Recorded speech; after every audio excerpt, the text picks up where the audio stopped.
Well, I am sure he will have some reaction to what you just heard. Mark Rogers here with us.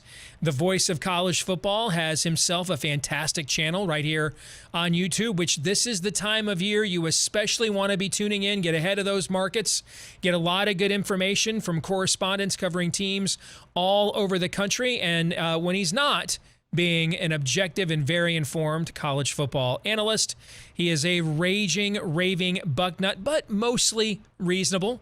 Good to have you back here on the 10-Minute War. Mark Rogers, how are you, brother? I tell stories a lot, Steve, of the raging and raving back when I was 15, 20, 25. A lot less of that, but maybe you'll get a little bit of that today. And now that I've set up the helmets, we're doing a horrible job here because I was blocking the beautiful Scarlet and there we go. Nice. There we go. Very nice. Well played. So I've laid out my top 5 reasons why I think Michigan will do it again in November. And I'm actually putting together my preseason preview I've been doing since I was a sophomore in high school every year, which is basically a projection of the season. I'm putting it together right now. It'll be out sometime in July. But I've laid out my 5 reasons. I'm going to go through these one by one and let you respond. All right? So my first reason is I just think number one, all the pressure right here is on Ohio State. I cannot remember a time that a team was the defending Big Ten champion and it was like it never happened. No one cares. It was a blip. Everybody's moved on.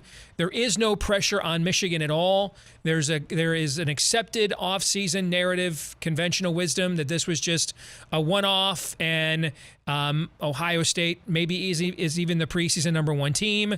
And I mean, I've heard several sports handicappers say they're the biggest favorite in all of the Power 5 leagues. I don't know, man. I'm pretty good at setting power ratings. And as you pointed out, I got a pretty decent record using them over the years. My power ratings don't say that at all, actually. But do you think there's any justification to that first point I just made? I think there is justification. So there's a lot of working here. So there are expectations when we think about, okay, internal expectations. We all have expectations of what we expect of ourselves on the job. And so you hear great coaches talk about that all the time and great players. We don't care what the outside is expecting of us. We have our standard.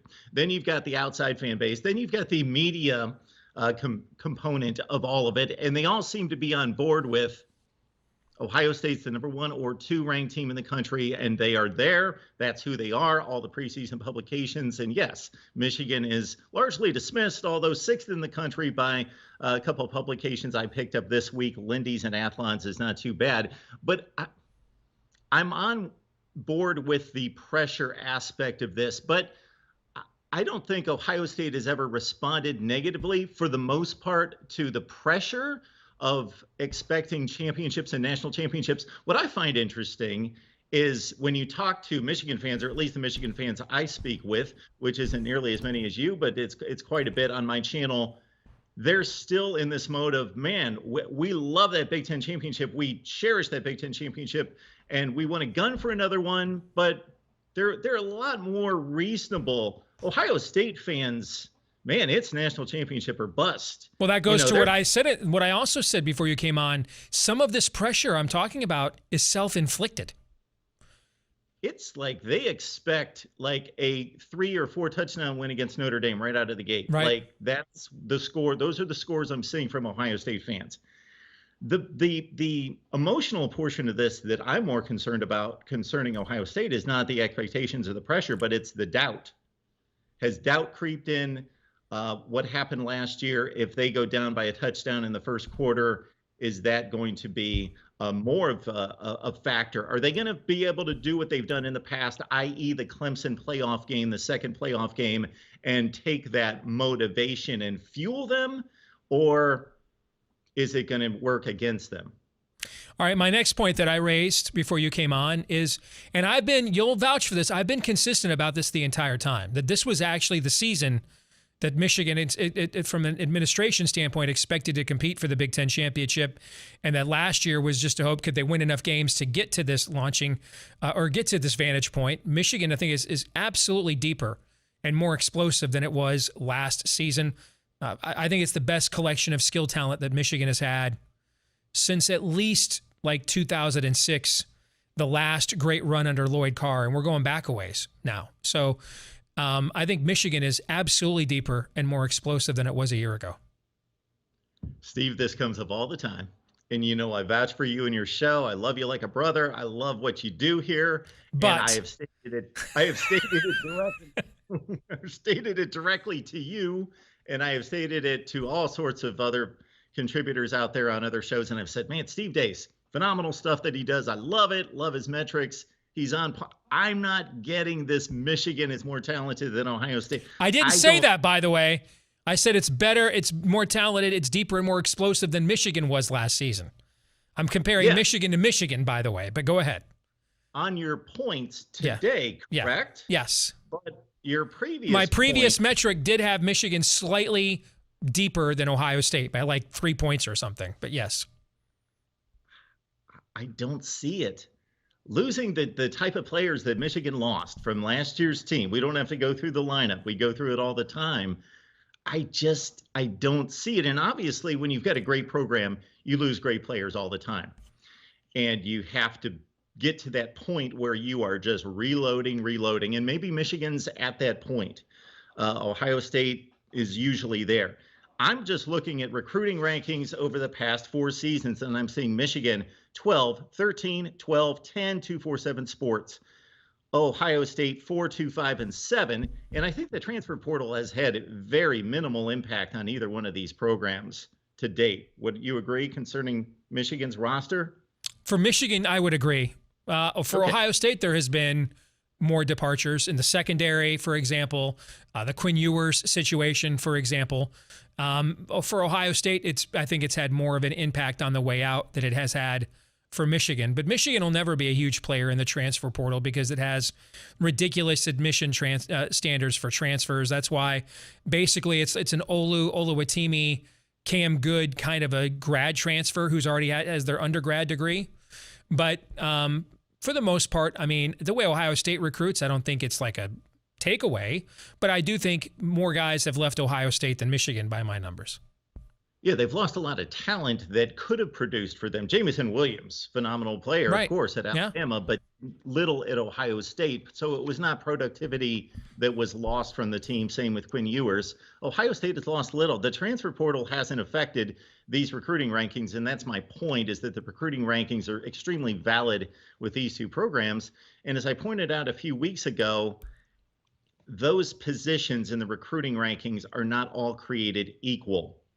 Texas A&M at 1 this past season, Oklahoma at 8 is the same gap as 8 to 40. And I pointed out the Ohio State-Michigan gap from last season, 4 and 8 is the same as 8 and 24. And so 12, 13, 12, and 10 versus 4, 2, 5, and 7, I think is even more substantial than it is on the surface. I think Ohio State's flat out a more talented team. Let's get to the next reason I raised. Jim Knowles. I mean, I know a lot about Jim Knowles. I mean, I used to own an Iowa State fan publication. I've known the Iowa State athletic director for 20 plus years. I've got a lot of friends close to that program. So I followed the Big 12 quite a bit with where I live. And he took him a while. He eventually built it up to a very good defense at Oklahoma State, but that is not a man ball league at all. I mean, it is a league built around going after offenses like what Ryan Day runs, frankly, which is pretty standard schematically, certainly not from a talent perspective, but schematically, that's pretty much what you see every week in the Big 12. I mean, I look at a guy that my Lions drafted in the 6th round, Malcolm Rodriguez, probably the best player on Oklahoma State's defense last year, phenomenal. And he went to the combine, tore it up, ran like a 4.49 or something like that. So why is he around in the 6th round with all that productivity and with all that speed? He's 5'11" and 228 pounds. And that's how they play defense in the Big 12. I mean, the best defensive program in the Big 12 in the last 5 years has been John Heacock, a former Michigan assistant, as the DC at Iowa State. And they've essentially run a full-time dime defense, like an umbrella, 3-man down, like what you would run against a Mike Leach team, is pretty much what Iowa State runs every single week against the Big 12. And they just don't play man ball defense there. I'm not saying you can't do it. but we're going to find out because it's going to be dramatically different than the kinds of defenses he was asked to deploy at Oklahoma State. And we're not going to have to find out and wait all the way to the end of the season. We're going to see Iowa, Wisconsin, and Notre Dame. Notre Dame will come in with a good offensive line and good backs. Here's the other thing, too, I want to mention about this, Mark. The 1 year transition that Michigan, or the 1 year improvement that Michigan had under Mike Macdonald. Keep in mind, the 2020 season was terrible with Don Brown. The 2019 Ohio State game was terrible for Don Brown. Other than that, he was a top 3, top 10 defense every year. The 2019 defensive stats, other than the Ohio State game, were every bit as good as what Don Brown normally produced. Here's Ohio State's rank in the Big Ten defensively, yards per play the last 3 years, which includes the Chase Young team, 8th, 10th, and 11th. That's where Ohio State is rated in yards per play defense the last 3 years. And so why do I think that's relevant here? Is the McDonald was essentially taking over a defense that had a 1 year blip, really, under a guy that had had top 5 or top 10 defenses for 4 straight years. Knowles has taken over, he's the 4th defensive coordinator in 4 years, and they really haven't established a dominant defensive standard at Ohio State since really Urban Meyer left. So I also think the well he's drawing from here is not as further developed as what Mike Macdonald inherited. But your thoughts? Well, I was going to throw away your top 5 points, your entire argument right out of the gate and say Don Brown's no longer in the game coaching the defense. So you have caught up. But we were going to start right there. But the Jim Knowles, this is the Ohio State season as it is. I agree. I am sold on Alabama and Georgia being at the top of college football. I believe Ohio State has the potential to be everything that everyone's anticipating, except this is a huge question mark. Pros and cons. The cons we'll start with is a lot of what you just laid out, that Jim Knowles stepped in at Oklahoma State in 2018, and they regressed for 2 years. And I don't completely believe in the total defense and the pass and rushing total defense numbers that you see, and even the points per game, but more the points per play and a lot of the more advanced metrics that come out, and even them back up that Jim Knowles took some time, a 3rd season to gain progress. And then the final result in the 5th season would have been a top 5 defense in the nation, maybe not a top 5 defense in reality, probably more 10 to 15 range, but a really good defense. Okay, he's going to be working with better players, more talented players. There are 2 key aspects of the personnel that I think have to step up. So hopefully he's going to take guys that have underachieved, largely underachieved based on their recruiting ranking, and he's going to raise their level of, I think it starts with the individual's technique, their fundamentals, and working with them as individual players and their position coaches, then obviously working them into a scheme that's going to work. And, you got Sonny Styles and CJ Hicks. They both come in as linebackers / safeties, but more run enforcing type of safety guys as 5 stars in this recruiting class. And maybe I'm putting the weight of the world on their shoulders, but I think Ohio State needs one of them at least to be a standout early, an immediate impact. Unfortunately, Styles is a later enrollee, so he hasn't seen the field yet. And then they've got 3 5-stars along the defensive front in JT Tuimoloau, Jack Sawyer, and Zach Harrison, who's been a disappointment, a decent player, but not living up to his recruiting ranking. But the other 2, they hit camp late, JTT, not until August. And so they really didn't hit their stride last year as freshmen. I think way too much was expected of them to be immediate impact players. But now this second go around, man, if this defensive front lives up to its expectations, they could be a wrecking crew up front. They could be really good. And then my last case on Knowles would be he did take Duke as a defensive coordinator to an ACC championship game. That's a bit of a miracle right there. And he brings over Tanner McAllister, who played 44 games at safety, 2nd team All Big 12, 2 consecutive years. He's mentoring and teaching the other players in this defense. And I think that could be a huge lift and learning accelerator for this defense. All right. Second to last reason I mentioned, I'll let you counter, is the transformation of the Michigan culture. I look at the 2018 and 2019 size and scope of those Ohio State wins.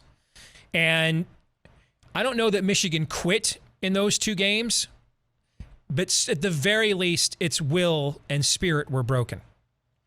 And I do think that even the most rabid bucknut has to acknowledge that last year culturally just looked like a dramatically different Michigan team.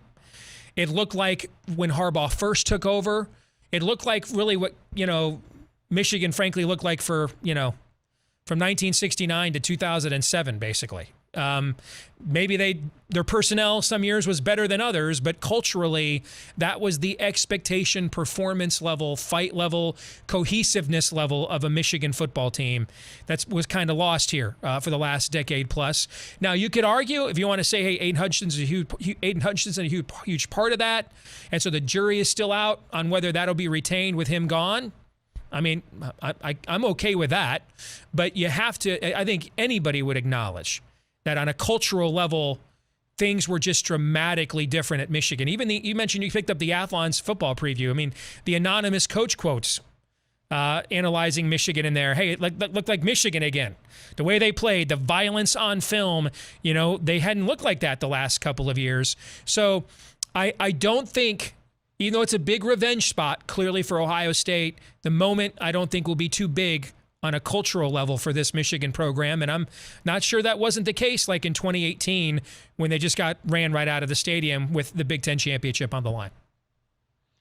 Yeah, so over this 15 to 18 years of dominance for Ohio State, I would say in reviewing, and there was so many different, the Ohio State consistency with the program just so overmatched Michigan, where you had Brady Hoke and you had Rich Rod, and you just had various transitions that really caused them to take a couple steps back in having to deal with a much superior program from a talent standpoint, and then also transition themselves. So there were a lot of rough roads in there for Michigan to try to navigate culturally within this Ohio State period of dominance. So, and I would say, I don't have to guess, we both know the scores through the years. About a third of those Ohio State wins were blowouts. And so we are probably largely past that. It's just been an anomaly, aside from the bad Michigan teams of the late 2000s, 2008 to 10 range, that Ohio State would go out and stomp Michigan by 4 touchdowns. It's just, I think we're past that on a semi-regular basis. So you can speak to the Michigan culture. I believed it. That was the large talking point for both of us throughout the offseason last year, and we got our answer. And it's a different program and a different team than it was. And it wasn't broken before that. Maybe broken against this team on the last weekend in November, but going 9-3 range, 10-2, largely under Jim Harbaugh, it wasn't broken to begin with under him. Final reason, the game's still in late November, man. It might snow again. I got to tell you, I have just been... I now understand what Ohio State fans meant for the longest time, where they were like, we really miss you guys being good. I kind of viewed it as condescending for a long time, mainly because I was just bitter. But I kind of get it now, okay? Because whether it's Gene Smith, hey, if we play the playoff expanded on campus sites, we're going to play in Indianapolis, or the amount of, hey, we only lost that game because it snowed, dude, C.J. Stroud still threw for like 400 friggin' yards, okay? I mean, somewhere, the late, great Woody Hayes has taken off his short sleeves and is choking somebody in the Ohio State program with them, asking them, are you freaking kidding me? The amount of complaining there has been and noting about the snow and the weather, I have just been flabbergasted watching that since the game, Mark. I mean, I don't know what else to... Listen, I've been following Michigan football since 1983. I've not missed a game. And I have certainly followed it here in the 15 years of ass whoopings. I know what soft looks like. I just described it. We looked very soft in 2018, 2019. The reaction to this one loss and blaming it on the snow is, I don't know, it's just soft, man.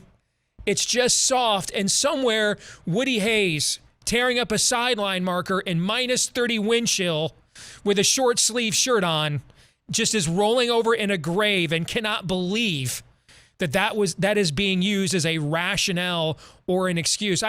If they had the college football playoff in the 70s and the AD at Ohio State said, well, we might have to play that game indoors instead of Alabama on campus. Woody Hayes, you'd had to call the 5-0. All right, armed guard to get to between Woody Hayes and that athletic director with red rum in his mouth. I cannot believe how soft some Ohio State fans and even the administration has been about this, Mark. Steve, I always come to the table measured and reasonable, as you set it up each and every week. But I came and wanted to with a little bit more scarlet and gray emblazoned all over me, I hear ready you. for this. Yeah. And because I felt pretty confident about all these points in Ohio State's continued, maybe not dominance, but ownership of the series until we got to this point. This is the point of embarrassment right here. And I knew it before they played the game. I think I told the story that I saw the weather forecast. It was about midnight the night before the game. And I texted my kids when I saw the forecast. I texted them the forecast, screenshot of the forecast, and I put, uh-oh. I didn't like that. And I don't want to be that guy. And that's not an excuse. That is a mark, a slam against my team, my program. Exactly. I only wrote down one word to this point, and I wrote down Woody. I did the same thing. I thought Woody Hayes would be embarrassed. This is ridiculous. So I got a few years on you, Steve. And so I saw Woody coach 3 of these games, all losses, of course, to close out his tenure. But still, if you're a true football fan, and the game has changed considerably, the rules have changed, the passing game, the proliferation of spacing and all that, but it's still a man's game. And most football players and most football people can tolerate to a certain extent losing, but when your manhood is challenged and you look like the lesser individual physically on the field, that, especially in the Big Ten, you can't take that. I'm as much of a Big Ten fan in some respects as an Ohio State fan, and I've taken some type of I've taken a little bit of pride, and you've even made this comment, I believe, at times, that Ohio State has kind of not just separated itself in terms of winning percentage from this league, but in terms of style of play and and recruiting nationally and all those things have kind of separated itself. And largely that's been a good thing. It was not a good thing on the last weekend of November last year. That was embarrassing. It was horrible. I caught a stat this week that Ohio State rushed the ball 13% less last season than the average FBS team. They were 110th in rushing attempts. Okay, this is from a team that was blowing almost everybody out. So that's even taking into account where you should be running the football. Right, garbage time, running the clock out, right. And there's the mindset has got to change. The physicality has to change for this football team. Hopefully they were challenged and beaten down, and their manhood was challenged last November, and that has not left them. Hopefully. Good stuff, Mark. Yeah, appreciate it, Steve.